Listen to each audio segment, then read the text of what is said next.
We are a 5,000 square foot exhibition space, and we do 5 exhibitions a year, visual arts and design, artists from around the country and around the world. And we also do a host of programs throughout the season, live music, we do poetry, we do artist talks.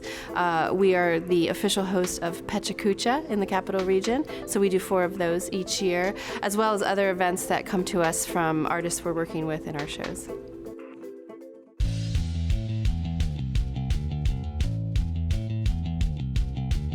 So today's a very exciting day. We are installing In-Faux-Structure exhibition, which is a very ambitious show for the gallery that was brought to us by 3 curators, Julie Casper-Roth, Madison LaValle, and Melissa Saris. They had a wonderful idea for an exhibition about infrastructure, but the many kind of hidden aspects of infrastructure, hence the faux, the FAU in the name. That idea sort of carried over in a community sense. So the idea of exposing things and connections in our community and our infrastructure that are not normally talked about. We did an open call for artists, and so we got proposals from artists around the country. We selected about 15 artists and projects, some artist pairs, to bring work into the gallery, many of which is site-specific. So we have artists who are working very closely with our staff, with the curators, citing their work today in the gallery. Melissa Dorn and I collaborate on a project called The Everyday Feminist, and this is our focus. We're thinking through a lot of things about infrastructure and how that works for some people and doesn't. We're particularly thinking about housing in this piece, and we're also thinking about how we work with materials, how we worked with materials as kids, and how we were able to imagine spaces.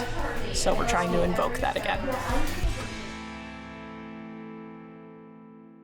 When you have site-specific work especially, you never quite know where things are going to go till you're in the space. But it's just a really fun and creative process to see people installing their work, to see how it all kind of gels with the rest of the work that's in the show. Artists come in and get to see other work that's going up, and they start to understand kind of how their work fits into the larger concept.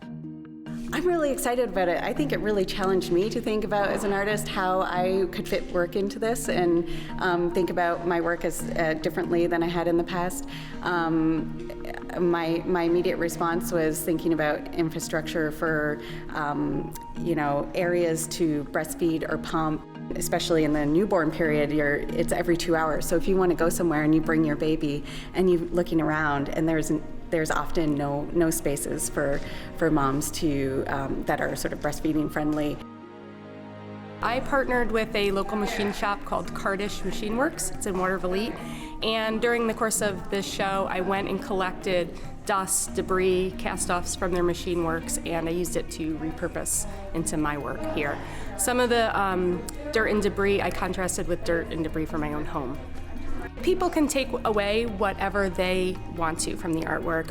Things will be labeled to give them identification where the materials are from, and hopefully it leaves some questions with them, why someone might go to a machine shop, why are they interested, what does industry have to do with America, how does industry tie into what happens in the domestic sphere of America, how they can be compared and contrasted.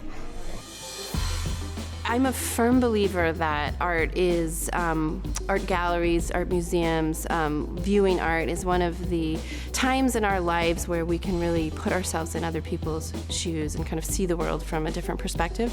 I think that it fosters empathy in people, and I want to be a place where that kind of thinking and reflection can happen by bringing art in that is challenging to people, that is different than what they might be seeing in other venues in this region. I think that art plays a vital role in kind of talking about society's place. Things are happening in the world. Artists often can poke fun at that, they can push on that, they can talk about their own experiences in a way that others can't. And so oftentimes you get glimpses into kind of where things are moving, and I think it helps keep keep people relevant in kind of what young people are thinking and what people who aren't like them are thinking. And so I think it's a way to kind of expand people's minds, to take them out of the places that they know, out of their comfort zones. And we want to be a safe space for all that, a place where people can come in and have any opinion they want to about the art. They can hate it, they can love it, but they know that it will have some kind of reaction